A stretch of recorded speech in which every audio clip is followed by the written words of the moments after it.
Before we dive into today's episode, a special shout out to our sponsor, Quid Pro Quo. Are you a law firm looking to scale or sell your practice? QPQ's expert team can help you unlock your firm's full potential. Stay tuned for valuable insights brought to you by QPQ.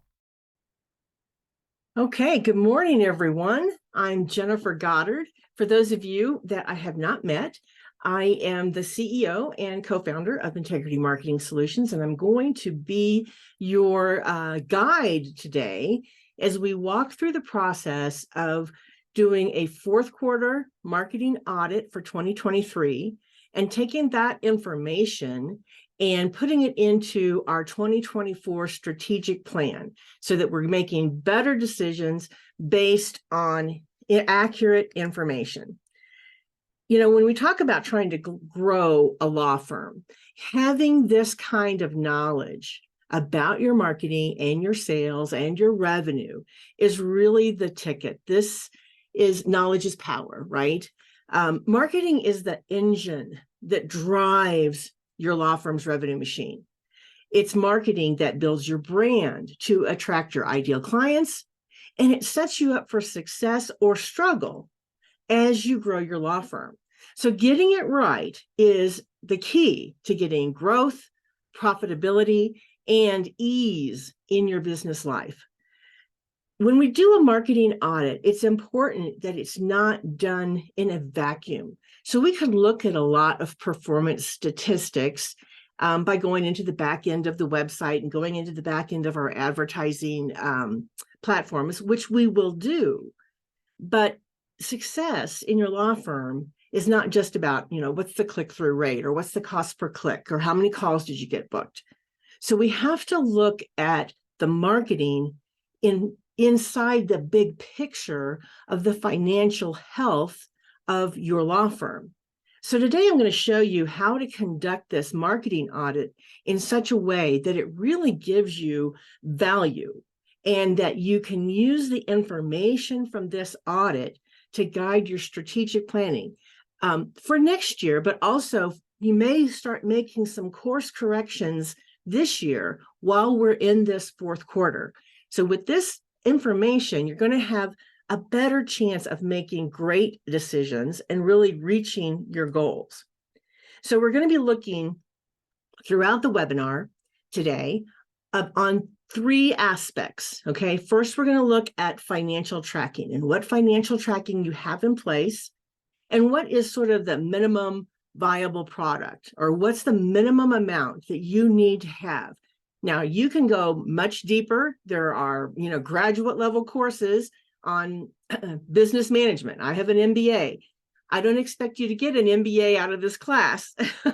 What I want you to do is understand the very minimum things that you need to be looking at so that you know your KPIs and that you can easily access that information so that you can make better decisions going forward. Then we're going to look at your client acquisition costs and how to determine those and how you might be making some mistakes if you do it too simplistically, but by going a little bit deeper into these numbers, you can get pretty accurate as to what your client acquisition costs are, and then be able to make decisions to lower those costs and to improve your performance as you move forward this year and into next year.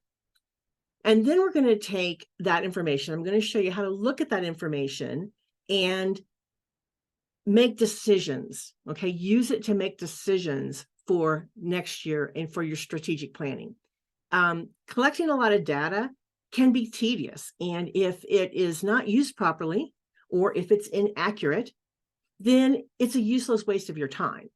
So what I want to do is give you the tools today to get the minimum amount of information that you need so that you don't get overwhelmed. Make sure that that information is as accurate as we can make it and that it is useful to you, and show you how you can use that information to guide your strategic planning in the coming year. All right, so let's just talk a little bit about who we are and why you might want to listen, you know, to what we have to say today. We are Integrity Marketing Solutions, and we've been in business since 1995. From the very beginning, we have focused exclusively on estate planning and elder law attorneys. That's our wheelhouse. That's what we know the most about. And I really believe that that's our expertise. We provide online marketing solutions. So we started out as a print and mail company. And through the years, we have evolved, and we really are exclusively focused today on digital marketing solutions, strategy, training, coaching, and support. So we're a very comprehensive digital marketing agency, as well as a strategic planning and coaching agency. Our mission is to help estate planning and elder law attorneys grow great law firms that are profitable, that are enjoyable, and that have a big impact on their communities, on your family, and even on your future generations. And the way that we do this is with comprehensive digital marketing solutions. We've built a team of top experts in the field who do the execution, who support our clients with strategic planning, with sales training, and with coaching, as well as technical support. When we get into this concept of the marketing audit and the strategic plan, I just kind of pulled that little quotation before anything else. Preparation is the key to success. So we want to be sure that we have the information that we need to make good decisions. I'm going to show you why that's so important, because it's so easy to make a bad decision that can cost you a lot of money if the information you're looking at is not accurate or is not the proper information. So the first thing I want to talk about is I want to be sure that you guys have a really strong understanding of your firm's financial performance. Top performers among practicing partners, and that's usually like a solo or a small firm, which most of our clients are in solo or small firms. They're a practicing partner. They're not just the managing partner. But in the top performing firms, that practicing partner is an astute executive, and he or she is focused on revenue, the revenue growth, and the revenue quality. So when we look at your financial tracking, I want to be sure about a few things going forward. And if these things are not in place for you now, you're going to want to make that one of your first moves for 2024 to make sure that you have these things in place. You should be tracking your financials in some major accounting software like QuickBooks or Xero. Those are the two platforms that will make it easier for you to communicate with your CPA, with your bookkeeper, and if you ever need to change bookkeepers or change CPAs, if all of your financial accounting is in a major platform like QuickBooks or Xero, then it's going to be much easier for you to make a change. And these things sometimes happen as we become more sophisticated in running our businesses. Sometimes we find that we need a more sophisticated bookkeeper or bookkeeping service. We need somebody who understands a little bit more about our business. So we might want to change our professional. But you want to be sure that you're working with a professional accounting team, a bookkeeper, and a CPA, and work with them to set your accounts up in QuickBooks or Xero properly. And the thing I like about QuickBooks is it will integrate very easily with any of your law billing platforms. So if you're using LawPay, Lawmatics, Clio Payments, or Practice Panther, you can integrate that with QuickBooks. At a minimum, you're going to want to review revenue reports monthly and trend reports twice a year. So the reports I want you to be sure that you are looking at on a monthly basis are your gross revenue and your net profit. So the gross revenue is like all the money that you're bringing in, and your net profit is going to be at the bottom of the report after all of your expenses are taken out. So you should have a handle on that at least every month to see where you are in terms of profitability and revenue. Now, a couple of times a year, I want you to look at another report, which is called the EBOC, their earnings before owner compensation. So you pull out from that what you pay yourself and add it back in to your net profit. So what's your profitability if you pulled out your own compensation. Why that's important is you need to be keeping track of how your personal compensation is growing or not growing as your practice grows. So as your revenue increases, is your personal compensation keeping up? Are you paying yourself enough? Are you paying yourself too much? If revenue is going down, your personal compensation probably needs to follow it. So I just want you to be looking at that on a regular basis, about twice a year at least.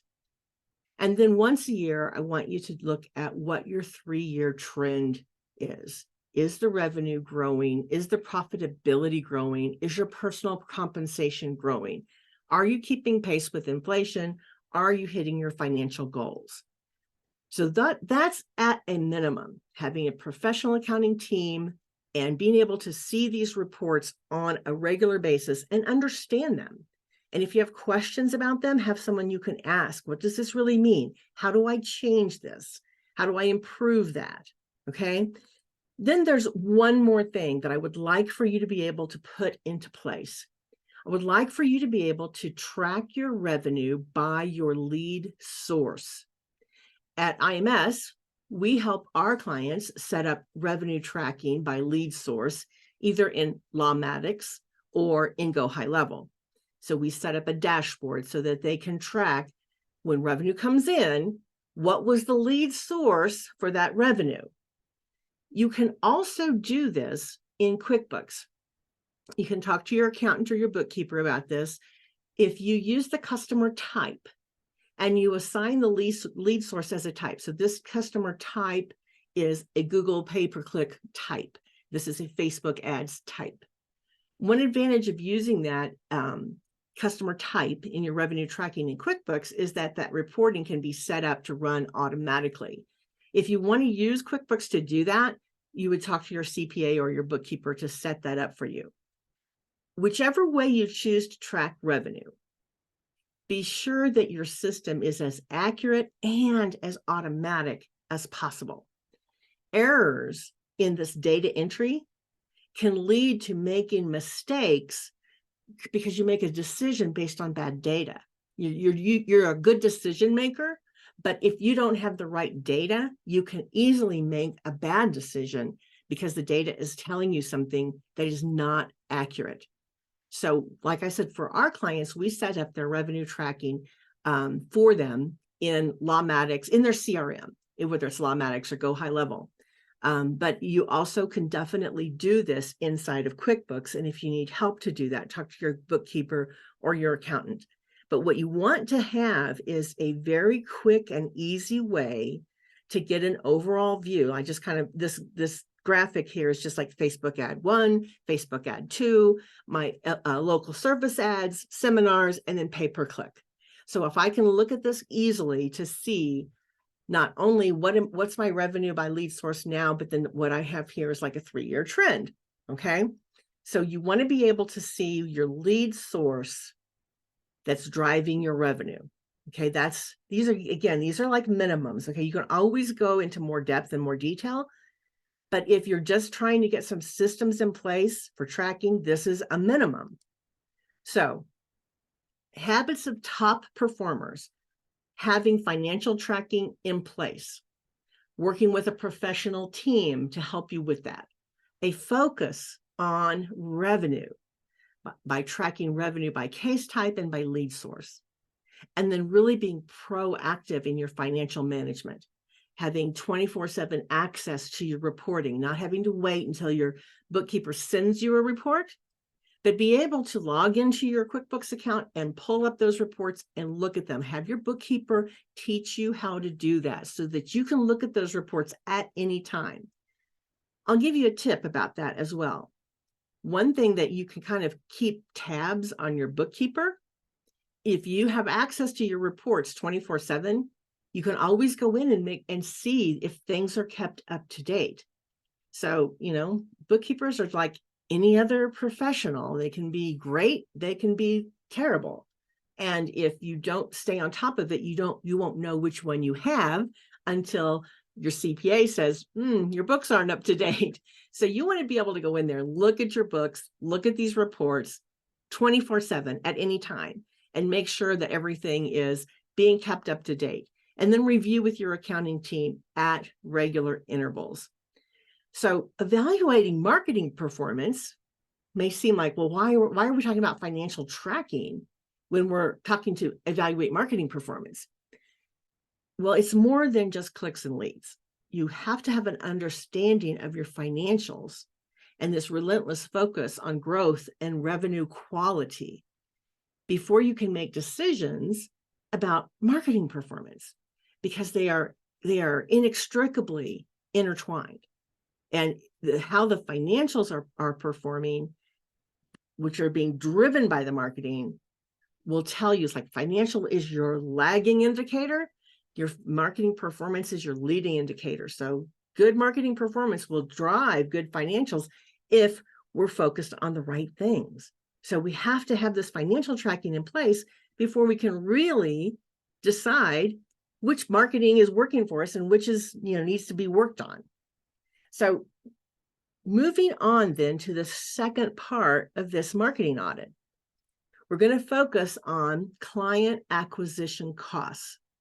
And we're going to try to do this in a very scientific and accurate way so we can make good decisions. Now, marketing is both art and science. In this section of this webinar, of this class, we're going to be focusing more on the science. So we're going to look at the things on the left side of this slide. We're going to examine what I would call these hard costs. These are direct revenue generating expenses. So any activity that you engage in, that you allocate budget toward, where you expect to get a referral, a business card, a lead, or a new client, those are activities we want to examine when we look at client acquisition costs. Some examples would be your workshop marketing. So we want to look at all the costs that go into your workshop marketing, including your time and your staff time. Trade shows or conferences that you attend with the intent of getting referrals or leads. A referral network membership. If you belong to BNI, you're going to want to look at that cost and how is it driving revenue, if it's driving revenue. And then we're going to take a close look today at paid advertising, whether that's your direct mail, your newspapers, banner ads on the internet, Facebook advertising, Google advertising, anything where you are spending money on paid advertising. These are the hard costs that really are direct revenue generating expenses that we can measure to determine our client acquisition costs.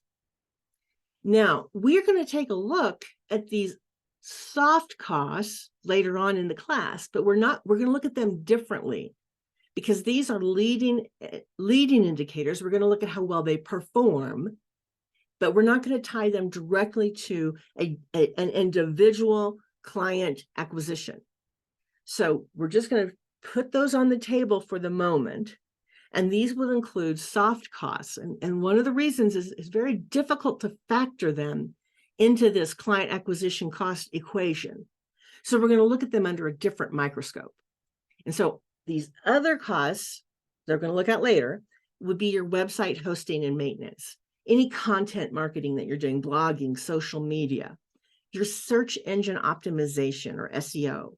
If you're sending newsletters, email newsletters, your marketing staff and your strategy planning, those expenses they're not really tied directly to a single client acquisition. Your personal networking that you do, like, so if you're going to play golf, if you're taking someone, if you're attending a luncheon, things like that, you're just getting your name out there. I like to think of those more as branding or like a PR type things, or the cost of doing business, cost of being in business.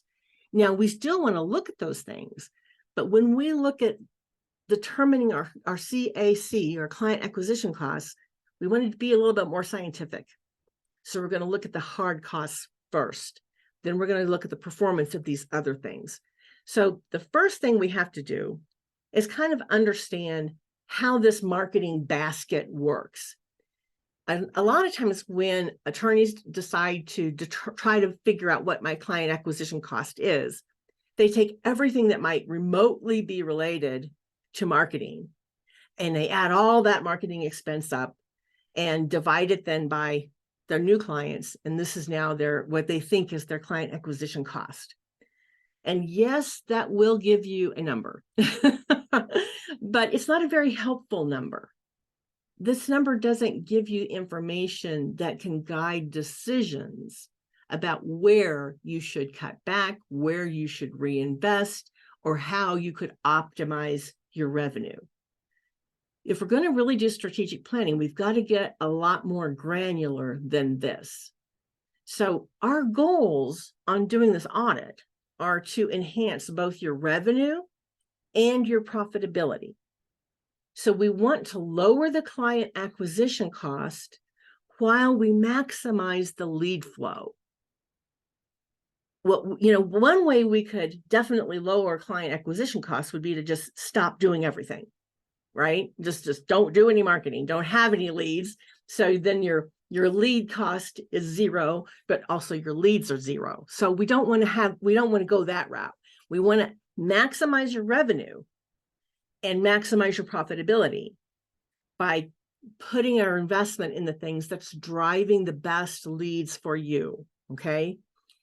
So we have to really look at that cost to get a new lead and what your conversion rate is and what your fees are. So we're going to be looking at lead cost, conversion rate, and fees. It's really pretty simple, but it's not as simple as just throwing everything into a basket, right? We have to use things that we can quantify. So our goal is to lower this cost per lead, raise the conversion rate, and also raise the fee, the average fee. So if we lower our cost per lead and we improve our sales process and boost our conversion rates, then we really are making a strong impact on our profitability and our revenue growth. But to do that, we're going to have to do a little bit of work to get that to where we have a real number that can make sense for us and help us make a better decision. It's a little bit tough to do because client journeys, even though this looks like a really perfect circle, they're very convoluted. How a prospect becomes a client, especially when we look at digital marketing, it can be a very long path, and there can be lots of different things that impact it along the way. And I'm just taking one example. Someone goes online and they search for, an elder law attorney. Then they come to your website because your SEO is working, right? And they look at your website, but they don't book a call. But the fact that they clicked and came to your website would be what we would call a first interaction attribution. So in some models, we would, if that person eventually became a client, we would attribute that to our website and our SEO. Okay. But then they didn't actually book a call. They go back online, they're looking for something else, and we have a remarketing ad that shows up in their Google search. And because that happens because they visited your website, then they click on that remarketing ad and they still don't book. So that remarketing ad gets zero attribution, even though it contributes to the customer journey. Then again, because they've made these two actions, the next time they're online, they see one of your YouTube videos and that shows up. They watch it. Still, they don't book a call. YouTube doesn't get that attribution, even though it makes a contribution. You get the idea. People click on your Facebook ad. Maybe they watch your reel on Instagram.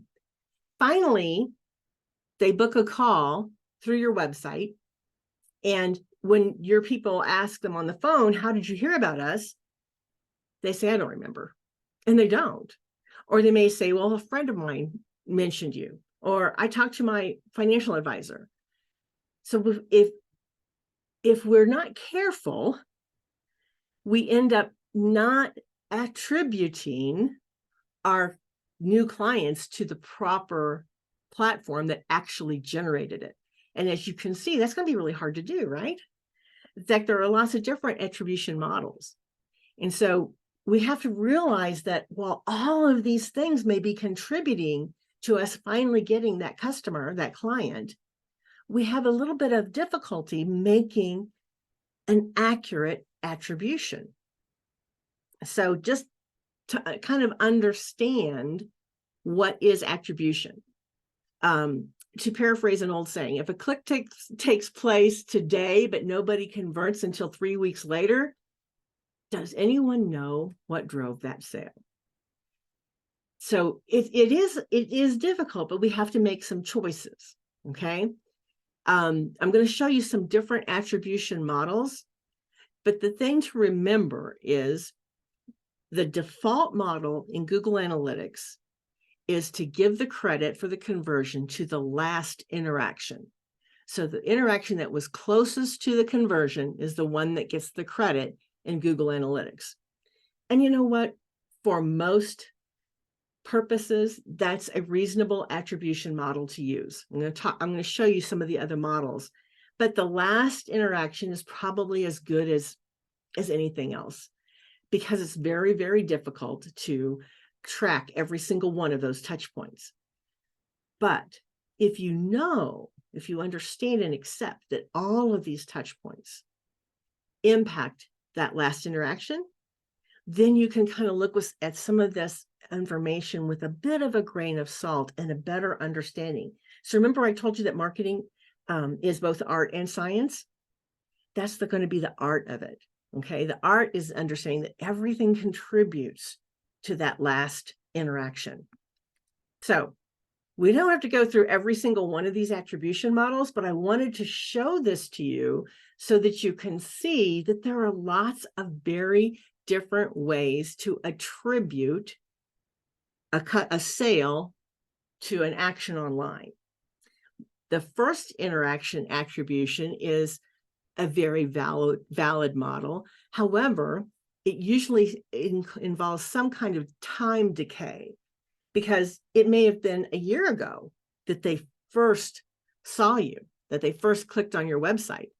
And most attribution models will not hold that information that long. A lot of this information can be found in your CRM if it's set up properly. When you do get a client, if you look at their record, you may be able to see interactions with that prospect back for a year. And that then your last interaction attribution is fine, but it's an informed decision to realize that all of these other things that we were doing kept them in the loop. When we sent that email newsletter, when they listened to our podcast, when they came and watched another one of our webinars, or they attended a workshop, then they finally did this last interaction. So it's just something to kind of be aware of, because we're going to go with this last interaction attribution, but we're going to understand that there are a lot of things that may have led up to that last interaction. So the next step is, so that we now understand that this lead may have been nurtured by a lot of different interactions. We're still going to look at our cost per lead. Very simple formula. Add up your cost for the campaign, divide by the number of leads. That's your cost per lead. You also can find this in the data reporting. Your agency should be providing it to you. And if they're not, you can find it in the back end or the user dashboard of any of your advertising platforms, whether it's Google ads or Facebook ads. But it's pretty simple. How much did we pay for the campaign? How many leads did it deliver? Divide that, you end up with your cost per lead. Then we're going to look at your closing rate or your conversion rate from those leads. Also pretty simple. Add up the number of new leads, divide by the number of new clients. Now you know how many leads from all sources you need to get a new client. You will do well to track your new clients by lead source and dig a little deeper and add up the number of leads from each source, divide by the number of clients from each source, and now you know how many leads you need from each source to get a new client. Let's take a look at how this can play out and how making a mistake here could lead you to make a mistake in your strategy planning. So fairly simple calculation here. So Google local service ads, we need 6 new leads to get a new client. Our cost per lead is about $50. So our client acquisition cost for this source would be $300. These are just sample numbers, guys. This isn't from anybody's account. On Facebook, we've calculated our closing ratio. We know we need 10 leads off of Facebook to get a new client. Every lead costs us about $20. So our client acquisition cost for clients that come through Facebook is $200. When we do a workshop, we know we need to have 3 people attending our workshop before we get 1 client. So it takes 3 leads, 1 client, costs us about $300 per lead in a live workshop. So our client acquisition cost for this source is $900. So we could average those out and say, takes us about 6.3 leads to get a new client. We're paying about $123 per lead. So our client acquisition cost is about $777. This is about as far as most people will go. And if these are the numbers that you're looking at, I'm going to show you how, if you were to dig a little deeper, you might make a big mistake if you used these numbers. If you looked at these numbers, you might say, my gosh, my client acquisition costs are through the roof, and they're the highest for my workshops and my Google local service ads. So I should stop doing those things and put everything into Facebook because that has the lowest client acquisition cost. Let me show you how that could play out in a way that would be a big mistake. So now we're going to go a little bit deeper, and we're going to take some data that I made this up. This isn't from anybody's account, but you know what? It's pretty general. These are some numbers that we frequently see, okay? So we're running local service ads for probate, and we have 65 leads from those local service ads. And from those leads, we got 11 clients. So our closing rate was 17%. So we know we need 6 leads from local service ads to get 1 client. Our cost per lead is $50, which is pretty normal. So that brings our client acquisition costs from those local service ads at $295.45. But because those are probates, that actually generated quite a bit of revenue. Maybe there were a few little guardianships in there. So the average fee is $4,000. Your net revenue is $3,795. So even though that client acquisition cost seems a little high and the closing rate seems a little low, by breaking it down and knowing how much revenue that drove, we see that actually that's one of the most profitable things we're doing. And we certainly are not going to cut it unless we have other extenuating circumstances. And we say we don't want to do probates, or we're not set up to do probates. So we have to have other considerations, but it's actually a very profitable campaign. Now let's look at Facebook ads. So we're running Facebook ads for estate planning, for pre-death planning. 438 leads, 44 clients, a 10% close rate. So you might say to yourself, wow, we're only closing 10% of those people. We should stop those Facebook ads. You see what I'm saying? Our cost per lead is $20. Our cost for our client acquisition costs comes out to be about $200. But look how much revenue we're generating. Over $100,000 worth of revenue from those Facebook ads. Average fee being about $2,500. Also very profitable. So it's bringing in more money than the probate ads, but the probate's very much more profitable, but still, we're still profitable at $2,300 net revenue. Now, there are a lot of things we can do to start changing these numbers, but we can't change them until we know what they are.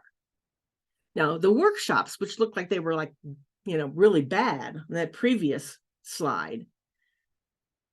We're doing workshops for estate planning. Our close rate, however, from the workshops is very high. 33%. That's pretty normal. I mean, actually some workshops close at a much higher rate than that. So even though our client acquisition cost is high, our closing rate is high, and it's driving $112,000 worth of revenue. Our net revenue is the lowest of the three, but still acceptable. And there may be things we can do to improve that now that we know it. So when we get down into this level of granularity, we're able to really make some strategic decisions. So I put together a spreadsheet like this for you guys. It's going to be in the bonus materials. There'll be a QR code you can scan at the end of the seminar, but also we're going to send it out to you in an email afterward. If you come into this spreadsheet, the numbers you need to have are the ones that are highlighted in gold. So you need to know how many leads, how many clients, what your cost per lead is, and your total revenue from each lead source. Then the spreadsheet will do the rest of the calculations for you. So where do you get this information? The number of leads and the cost per lead should be given to you by your agency, or you can get it from the user dashboard of any one of these advertising platforms. The number of clients that you got from each of these lead sources is something that you're going to have to track. If you're one of our clients, we should be able to track that in your CRM. We should have got that set up, and we should be, but you have to put the information in that this person became a client and what you charge them. So the number of clients and the revenue should be coming from your tracking, either in QuickBooks or in your CRM. So when you have that information, you plug this into the spreadsheet that I'm going to give you, it'll make all these other calculations for you. Now, with this information, understanding the art of this, remember, you take into account that there may be other things that impact this, other interactions, but this is the hard data that you have. This is the science part of it. It's nuanced by the art of it. With this information, you can start to make some pretty accurate decisions, and some better decisions that are driven not by a feeling, but by real data. And you can start to change some of these numbers. So just looking at this as an exercise with your team, you can take this slide. You can I'll give you the slides in the follow-up as well. You can take the slide, put it up on a screen, and ask your team, if these were our numbers, what would you do? And it's nice to use like sample numbers, because then nobody gets defensive about the numbers. Well, that's not exactly accurate. Okay, fine. What we're talking about is an exercise of looking at these numbers, and then how do these numbers drive your decisions? As a marketing person, if I'm looking at these numbers, I'm going to say I wouldn't change my marketing. I wouldn't change anything. I would increase the budget to keep up with inflation, but I would look at ways that I could improve my average fee, that I could raise my average fee so that I could get more revenue per client. But there are certainly other considerations that may be going on in your law firm. Do you want more probate cases? Are you capable of doing them? Are you capable of doing more of them profitably? Do you want to do more workshops, or were you kind of hoping that these numbers would justify your decision to stop doing workshops? In which case you were going to reallocate that money probably into Facebook, where you're actually more profitable for every estate planning client. Is that enough net revenue? Do you need to raise your fees? How are these ads? Could we go back and make these ads more effective? Could we do some testing? Could we test different audiences, different creative? Could we make the ads work better for us?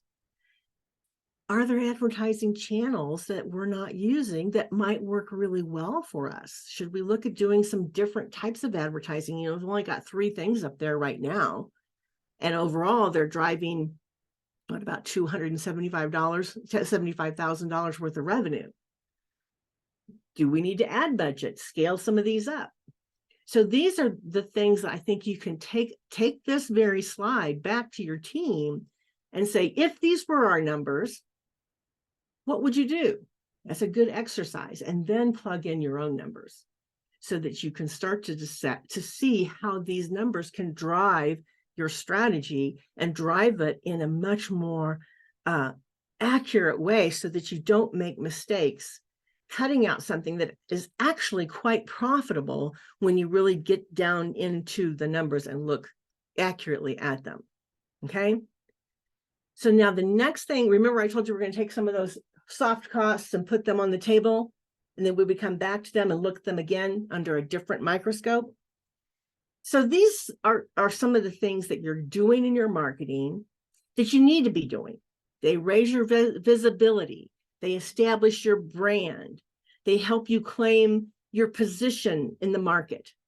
But they're more difficult to gauge directly against client acquisition costs. So instead, we look at how well are these things performing. So we go way back to leading indicators of success. So when we look at someone's website, these are the things that we look at to see if it's a well-performing, if it's a high-performing website. We want to see how many sessions are completed on this website. We used to call that like how much traffic are you getting? So how many times have people visited the website in any given period of time? We want to see users. And I kind of like to see the number of users be, about 3/4 or half of the number of sessions. So that then I see that users are coming back to the website. Okay. So sessions are how many times this website accessed. Users are the people who are accessing it. Then I want to look at engagement. How much time are people spending on the site, or are they bouncing right off? Are they spending a minute on the site, 2 minutes on the site? I want to see how much time they're spending, because that will give me an indicator of how valuable that website content is to that user. And that is an indicator right back to Google and impacts my SEO or my search engine optimization, because Google says, well, people are finding that information valuable. I'm going to present it more often. I'm going to present it higher in the results. Then I'm going to look at the number at the traffic by source. I want to see which sources are driving traffic to my website. Am I getting traffic from emails? Am I getting traffic from social media? Am I getting traffic from my ads? Or am I getting organic traffic from people doing searches? And I kind of want to see that be pretty well balanced. I don't want all of my traffic coming from paid sources, because that means I'm paying a lot over time. I want to improve my organic or free traffic that's coming from my email, traffic that's coming from social media, okay? And then conversions. How many people are submitting a form, making a phone call? How well is that website performing in terms of delivering conversions? Now, conversions, not the same in this context as a new client. A conversion is something that an action that people take on the website. They complete a form, do they make a phone call, do they subscribe, etc. They download. Those are conversions. So it's a little confusing, but it's not the same as a new client. It's an action that people are taking on the website. Then I want to look at my SEO. How is my search engine optimization on Google? How well am I? What's my visibility? How well is my SEO effort performing?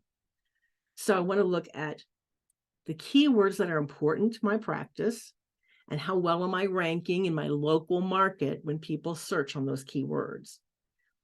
Where do I show up in the local map pack, my map pack position? Am I in the top 3, or am I in the top 5, or am I not showing up at all? Those two things are very important because when people do a search, they're usually very low in the funnel. They're ready to make a decision, and you want to be on that first page for those important terms for your firm. And then how many reviews do I have? We know that the more 5-star reviews you have, the better your click-through rate, the better your conversion rate. It's very important to your SEO that you get those 5-star reviews. Then we're probably making a significant effort on social media to increase our visibility. So how are we doing that on that side? Are we just throwing out blog posts to social media, or are we tracking how effective our efforts are on social media. You know, how do we track that? We want to look at how many followers we have. You want to look as the CEO of your law firm, you want to look at how many posts were actually made. You want to be sure that if you're paying somebody to manage your social media, that they're actually putting those posts out, that they're not just doing like one a month. So how many posts were made? How much engagement did those posts get? Do people like, share, comment? What's the reach? How many people, how many impressions are there? How many people are seeing these posts? And then how many times are people clicking on any of your posts and going onto your website? So that's how you're going to measure the performance of your social media efforts. Remembering way back on that slide about the customer journey, that even though we can't attribute directly that client acquisition to any one of these things that are on this slide, they all contribute. They're all part of that customer journey. And so we want to make sure that they're all performing well. Like I said, if you're paying someone to manage your social media, you want to be tracking how effectively they are managing it. Okay. And then finally, I think you're all probably doing email. I know all of our clients are doing email marketing. We want to look at things like what's the deliverability? How much of your email is landing in spam? How much of it is being bounced back? How much it is being delivered to the inbox? Of those, what's the open rate? How many people are actually opening the email and reading it? And then, generally speaking, you're going to have some links in that email that you want people to click on. What is the click-through rate? Another thing to look at is, what's the size of your email list? Is it growing? I have seen many times when clients would come to us and they have, 300 people on their email list. And 6 months later, they still have 300 people on their email list. I know that they have been seeing clients in the office. They have been doing things to interact with people, but they haven't been adding them to their email list. So you want to see, is there some growth in this email list? And then how frequently are you emailing? If you're only emailing, once a month, it's probably not frequently enough. You want to be emailing your list on a regular basis. And you want to be sure that you're providing value in those emails. Again, it's sometimes can be very difficult to attribute a specific client to a specific email, but you can gauge how well your email marketing is performing by looking at these kinds of numbers. And you will find those numbers in your CRM or your email software. Okay. Now, the next thing, you may have some staff that's doing marketing for you, whether you have an in-house marketing assistant, a virtual assistant, or you're working with an agency. It's also important, at least once a year, to audit and evaluate their performance as well. So how do you do that? Well, I've looked at 4 primary areas where I want to see a good performance from anyone that's working in marketing. And the first area is technical. Does the person or the agency, do the people have the technical expertise to support you on these important leading digital platforms? Because you don't want to have to learn every single platform, and you don't want to ignore important platforms. So does your marketing agency staff person have the technical expertise to manage this for you? Oftentimes, what I see in law firms is we have a person who's been working the front desk for years, and then they don't have technical expertise, but they're liked. Everybody likes them. Clients love them. You like them. There may not be the right person to have managing your marketing, because they can't expand you, because they simply don't have the technical expertise to do it. In that case, you may not hire that person. They're very valuable, but you may get a virtual assistant, or you may work with an agency to shore that gap. Do they have the creativity so that your marketing doesn't look like everybody else's, that it really shows your firm with distinction, distinctly from others? Are they consistent in both the quality and the frequency of the marketing messages? Do they have a schedule that they follow? And do they follow that schedule? Like, do they have an editorial calendar? Do they have a schedule of social media posts? And are they consistently following that? And does your marketing look distinctive to you? And is it consistent? And then in communication, I want to know that they're communicating with me as the CEO of my law firm, but I also want to know that they understand my practice well enough that they can communicate to the public as well. So there's two sides to this communication for the marketing role. Do they communicate with you and let you know what's going on with your marketing? And can they communicate with the public? Can they write messages? Can they craft posts? Can they explain what you do? Do they understand the needs of people, of your prospects who will become clients? Or are they kind of clueless and always looking to you to create the content? So those are kind of the four pillars that I look at in evaluating my marketing staff, whether it's my agency or an in-house person, etc. Technical expertise, creativity, consistency, and communication. So when we take all this information that we've now gathered, how do we apply this to our strategic planning? So our goal is to get more clients from our marketing budget. If we lower the cost per lead, we'll get more leads for the same budget. When we turn more leads into new clients, we get more revenue. Now, when we boost the conversion rate and raise the fee, when we're lowering the cost per lead, we are on a winning path, and we can really make this grow the revenue and grow the profitability at the same time. So when we look at the strategic plan, we may be looking at ways to lower the cost per lead by improving ad performance. Because we may allocate some budget to do some testing, to test some new audiences, the new offers, new creative. We may reallocate some of our budget to things that are delivering a lower cost per lead. They're delivering ads at a lower cost. We may say, you know what, we could really lower our advertising costs by doing more organic or free marketing. What we've seen across the board is when our clients are more active on social media and on email and on doing the things that are free, the organic, the SEO, videos, etc., their ad costs go down. And it's back to that first slide I showed you at the customer journey.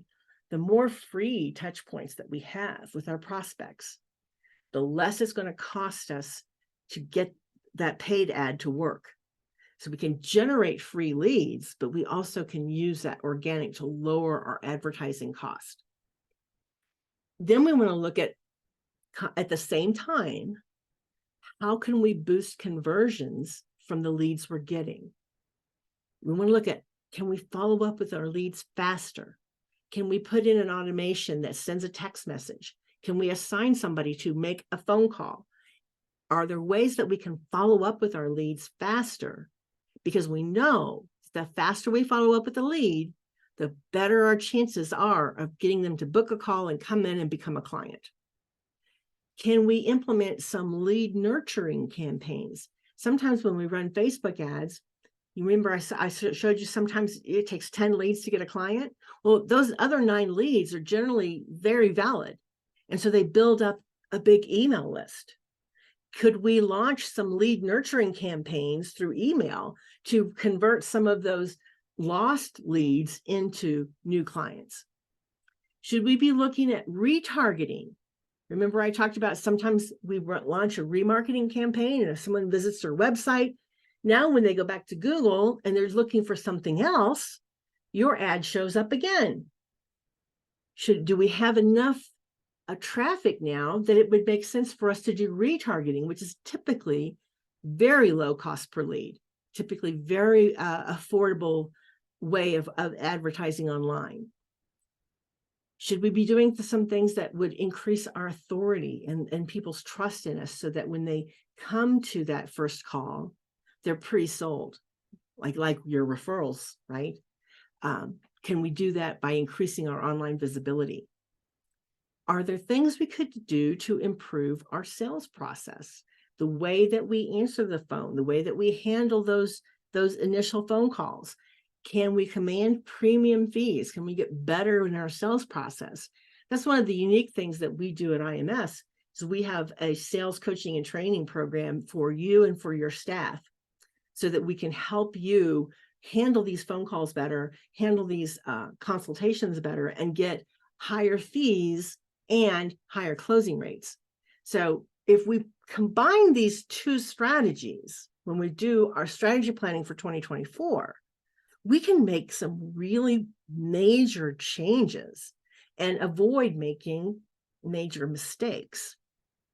So if you want to get great results, the first thing is to know what success looks like for you, for your firm, and for your family. So those can be revenue numbers that you need to set as goals. So I want to be able to send my kids to private school. I don't want my kids to have to take on student loan when they go to college. I would like to have a vacation home. Those are big goals, and some people have those goals. Some of you are thinking about those goals right now. How are you going to get to those numbers?